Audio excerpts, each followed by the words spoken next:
Hope you will be fine. कल हमने impact printers के बारे में स्टडी किया था और हमने देखा था कि जो इम्पैक्ट प्रिंटर्स होते हैं उसमें कहीं ना कहीं स्ट्राइकिंग होती है। आज हम नॉन इम्पैक्ट प्रिंटर्स के बारे में स्टडी करेंगे। तो now student, non impact printers क्या होते हैं? नॉन इम्पैक्ट प्रिंटर्स ऐसे प्रिंटर्स होते हैं जहाँ पर हेड की स्ट्राइकिंग नहीं होती है। कहने का मतलब ये है कि जो मशीनरी होती है और कॉन्टैक्टलेस स्प्रेइंग होती है यहाँ पर। Now non impact printers don't print character और images by striking a print head. यहाँ पर कहीं पर भी स्ट्राइकिंग नहीं होती है नॉन इम्पैक्ट प्रिंटर्स में। दे print character and images without direct physical contact between the paper and the printing machinery. जैसा कि मैंने आपको बताया, यहाँ पर फिजिकल कॉन्टैक्ट नहीं होता है पेपर का और प्रिंटिंग मशीन का। यहाँ पर स्प्रेइंग होती है और उस स्प्रेइंग की हेल्प से कहीं ना कहीं कैरेक्टर और इमेज फॉर्मेशन होता है। तो हम कह सकते हैं कि जो हमारे कैरेक्टर और इमेजेस यहाँ पे प्रिंट होंगी वो कॉन्टैक्टलेस क्रिएशन होगा। कॉन्टैक्टलेस प्रिंटिंग होती है पेपर और प्रिंटिंग मशीन की। नाउ स्टूडेंट्स, ये जो हमारे प्रिंटर्स होते हैं ये हमारे पेज प्रिंटर्स भी कहलाते हैं। आपने कैरेक्टर प्रिंटर्स के बारे में स्टडी किया, आपने लाइन प्रिंटर्स के बारे में स्टडी किया। जैसे जैसे इम्प्रूवमेंट हुए वैसे वैसे इनकी स्पीड में भी काफ़ी डिफरेंस आया। आपने देखा था कि हमारे पास में कैरेक्टर प्रिंटर था। कैरेक्टर प्रिंटर में 200 से लेके 250 तक कैरेक्टर प्रिंट्स हो रहे थे with in A second. Line printer आया, लाइन प्रिंटर में हम विद इन ए मिनट 300 से लेके 500 से लेके 3000 लाइन प्रिंट हो रही थी। अब हमारे पास में पेज प्रिंटर आ गया। अब पेज में पूरा का पूरा होल पेज एक बार में प्रिंट होगा। तो ये जो हमारे नॉन इम्पैक्ट प्रिंटर्स होते हैं, these printers can print A complete page at a time. वो पूरा का पूरा एक पेज एक बार में प्रिंट करते हैं। So they are also known as page printer, इसलिए इनको पेज प्रिंटर्स भी कहा जाता है। नाउ स्टूडेंट्स, पेज प्रिंटर्स का, नॉन इम्पैक्ट प्रिंटर का सबसे बेस्ट एग्जांपल है लेज़र प्रिंटर। अगर हम लेज़र प्रिंटर की बात करें तो आपको मैंने यहाँ पे पूरा डायग्राम बना के दिखाया है। इस डायग्राम में सबसे पहले हमारे पास में क्या है? लाइट सोर्स है। लाइट सोर्स, यहाँ से लाइट की बीम पास होती है। यहाँ पर हमारे पास में एक डिफ्लेक्शन मिरर लगा होता है। डिफ्लेक्शन मिरर रे को रोटेट करने के लिए, जो यहाँ से बीम आ रही है लाइट को, उसको वो रोटेट करेगा जहाँ पे इमेज फॉर्मेशन होगा, जहाँ पर इमेज क्रिएट की जाएगी। नाउ स्टूडेंट, यहाँ पर हमारे पास में एक लेंस लगा होता है जो कि पूरी की पूरी बीम को अलाइन करता है। नाउ यहाँ पर हमारे पास में एक ड्रम है। यहाँ पे ये ड्रम रोटेट होता रहता है। यहाँ पे टोनर है। टोनर इस इंक को स्प्रे करता है। ये जो इंक होती है ये क्या होती है? अपोजिटली चार्ज होती है। तो यहाँ पर क्या एक डिफरेंस आ जाता है चार्ज का, और यहाँ से आपका पेपर रोल करते रहते हैं वायर्स की हेल्प से, और ये जो इमेज होती है ये आपकी इस पेपर पे आके स्प्रेड हो जाती है, क्रिएट हो जाती है। नाउ अब हम देखेंगे इसकी पूरी वर्किंग की, लेज़र प्रिंटर की पूरी वर्किंग क्या है। Now laser printer are page printer. जैसे कि मैंने आपको बताया ये पेज प्रिंटर्स हैं। पूरा का पूरा एक पेज एक बार में प्रिंट होगा। That prints one page at a time. इसके जो मेन कंपोनेंट्स हैं, पहला क्या है? लेज़र बीम सोर्स है। दूसरा मल्टी साइडेड मिरर है। एक फोटो कंडक्टिव ड्रम है और एक आपका टोनर है। ये इसके 4 मेन कंपोनेंट हैं। नाउ स्टूडेंट्स, जो 4 कंपोनेंट्स मैंने आपको बताया, पहला हमारे पास में लाइट सोर्स, दूसरा मल्टी साइडेड मिरर, इसमें दोनों तरफ क्या होता है? मिरर होता है। हमारे पास एक ड्रम है, ये फोटो कंडक्टिव है। इसके चार्ज और टोनर के चार्ज में क्या है? डिफरेंस है। और एक टोनर। तो ये इसके 4 मेन कंपोनेंट्स हैं। अब हम इसकी वर्किंग को एक्सप्लेन करेंगे। एग्जामिनेशन में भी अगर प्रिंटर्स आते हैं तो आपको वहाँ पे लेज़र प्रिंटर्स को ज़रूर शो करना है, डिफाइन करना है, क्योंकि they are the best examples of page printers.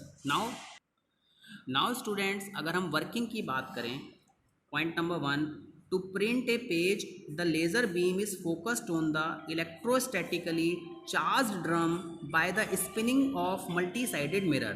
Now students, इसमें क्या होता है कि जो लेज़र बीम होती है वो फोकस होती है किस पर, उसका जो पूरा फोकस होता है वो ड्रम पर होता है, और जो फोकसिंग की जाती है वो आपकी मल्टी साइडेड मिरर की हेल्प से की जाती है, क्योंकि without a beam it will not be processed. Now student, जो सेकंड पॉइंट है वो है the mirror focus is on the surface of drum. जो मिरर का जो फोकस होता है वो ड्रम की सरफेस पे होता है। यहाँ पे चार्ज पार्टिकल्स होते हैं। In a manner to create the pattern of character और image to be printed on the paper. It means कि जो फोकस इस तरीके से क्रिएट किया जाता है कि वहाँ पे आपको कैरेक्टर प्रिंट करना है या फिर आपको इमेज प्रिंट करनी है ड्रम की सरफेस पे। नाउ स्टूडेंट्स, जो हमारा थर्ड पॉइंट है वो है the drum is photo conductive. Photo conductive का बेसिकली मीन्स क्या होगा कि ड्रम की सरफेस पे कहीं ना कहीं कोई चार्ज है। A difference in electric charge is created on those parts of the drum surface that are expose to the laser beam. देखिए यहाँ पे डायग्राम में आपको बताया गया है कि जैसे ही लेज़र बीम स्ट्राइक करेगी ड्रम की सरफेस पे, वहाँ पर एक डिफरेंस आ जाएगा चार्ज में, और जैसे ही डिफरेंस आएगा चार्ज में वहाँ पर ऑटोमेटिकली इमेज और कैरेक्टर फॉर्मेशन होना स्टार्ट हो जाएगा। Now student, as a result इसके बाद क्या होता है, जो टोनर होता है, टोनर के पास में इंक होती है, वो अपोजिटली चार्ज है। It means minus plus.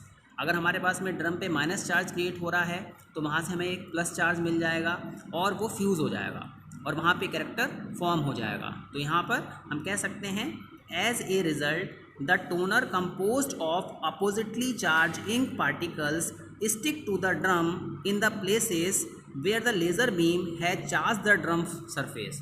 तो यहाँ पे क्या है, टोनर आपका अपोजिटली चार्ज है, अपोजिटली चार्ज पार्टिकल्स हैं, वहाँ पे ड्रम की सरफेस पे जाके स्टिक हो जाते हैं, वहाँ पे जाके चिपक जाते हैं जहाँ पर लेज़र बीम स्ट्राइक करती है और जहाँ पर इमेज को और कैरेक्टर को क्रिएट करना होता है। नाउ स्टूडेंट्स, जो हमारा पॉइंट नंबर 5 है, the toner is then fused permanently. Toner क्या करता है, इंक को स्प्रे कर देता है, और वो इंक क्या होती है, ऑटो इंक ड्रम की सरफेस पे आती है और उस ड्रम की सरफेस पे on the paper with the heat and pressure, heat और प्रेशर की हेल्प से उस इंक को फ्यूज़ कर दिया जाता है ताकि हमारे पास में एक, तो हीट और प्रेशर की हेल्प से जो इंक स्प्रे हुई है उसको फ्यूज़ कर दिया जाता है पेपर पर, और जो इमेज होती है और कैरेक्टर होता है वो हमारा प्रिंट हो जाता है। यहाँ पर हमें एक नोट है, क्या the laser printer produces 4 to 16 pages पर मिनट, यानी कि 1 मिनट में आप लेज़र प्रिंटर की हेल्प से 4 से लेकर 16 पेजेस को प्रिंट कर सकते हैं। नाउ स्टूडेंट्स, मैं एक बार आपको पूरी वर्किंग दोबारा बता देता हूँ।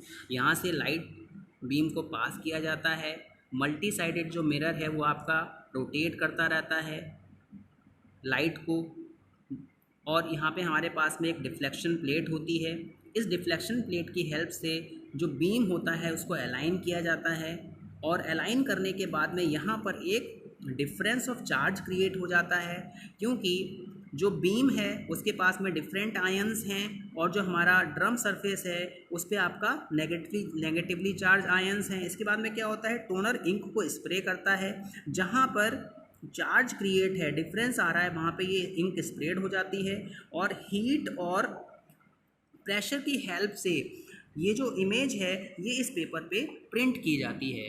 तो ये लेज़र प्रिंटर की वर्किंग है। नाउ स्टूडेंट्स, हमने प्रिंटर्स के नॉन इम्पैक्ट प्रिंटर्स के बारे में देखा। अब हम अपनी लास्ट आउटपुट डिवाइस प्रोजेक्टर के बारे में स्टडी करेंगे कि प्रोजेक्टर क्या है। प्रोजेक्टर एक ऐसी आउटपुट डिवाइसेस है जिसकी हेल्प से आप किसी भी टेक्स्ट को या फिर आप किसी भी इमेज को या फिर आप किसी भी वीडियो को एक लार्ज स्क्रीन पर देख सकते हैं। नाउ हम कह सकते हैं a projector is an output device. Projector एक आउटपुट डिवाइस है दैट इनेबल्स द यूज़र, जो यूज़र को हेल्प करती है to project the output, output को प्रोजेक्ट करने के लिए, आउटपुट को शो करने के लिए, आउटपुट को डिस्प्ले करने के लिए on to a large surface, किसी लार्ज सरफेस पे, वो वॉल भी हो सकती है या फिर एक आप कह सकते हैं कि एक तो वो एक लार्ज वॉल हो सकती है या फिर एक लार्ज स्क्रीन हो सकती है। इट मीन्स हम कह सकते हैं कि किसी स्मॉल टेक्स्ट को हम किसी एक बिगर वॉल पे या फिर एक बिगर स्क्रीन पे हम उसको शो करा सकते हैं प्रोजेक्टर की हेल्प से। नाउ स्टूडेंट्स, जो इसके अंदर मेन टेक्नोलॉजी यूज़ हुई है वो क्या है? एक तो इसमें लाइट का और दूसरा लेंसेज का यूज़ होता है, जिसकी हेल्प से जो हमारा टेक्स्ट है, जो हमारी इमेज है और जो हमारे वीडियो हों, उनको क्या किया जाता है? मैग्नीफाई किया जाता है। मैग्नीफाई का बेसिकली मतलब क्या होता है कि लार्ज किया जाता है, एनलार्ज किया जाता है उस इमेजेस को। नाउ सो जो बेसिक हमारा आइडियल है इस आउटपुट डिवाइस को क्रिएट करने के पीछे, हम कह सकते हैं कि it is an ideal output device to give presentation. आपने देखा होगा कि हम पीपीटी क्रिएट करते हैं, PPT stands for PowerPoint presentation. तो पावर पॉइंट प्रेजेंटेशन को शो करने के लिए हम इस प्रोजेक्टर डिवाइस का यूज़ करते हैं। तो नाउ स्टूडेंट्स, हमने आउटपुट डिवाइसेस के बारे में स्टडी किया। जो हमारी मेन आउटपुट डिवाइसेस हैं उसमें हमारे पास में मॉनिटर है, जिसमें आपने CRT, LCD, LED और प्लाज्मा डिस्प्ले के बारे में स्टडी किया। इसके बाद हमने प्रिंटर्स के बारे में स्टडी किया। प्रिंटर्स में हमारे पास में इम्पैक्ट प्रिंटर्स थे, नॉन इम्पैक्ट प्रिंटर्स थे, उनको हमने डिवाइड किया कैरेक्टर प्रिंटर में, लाइन प्रिंटर में और पेज प्रिंटर्स में। इसके बाद हमने स्टडी किया प्रोजेक्टर्स के बारे में। तो ये हमारी मेन आउटपुट डिवाइस हैं। आशा करता हूँ कि आपको आउटपुट डिवाइसेस आसानी से समझ में आई होंगी। धन्यवाद।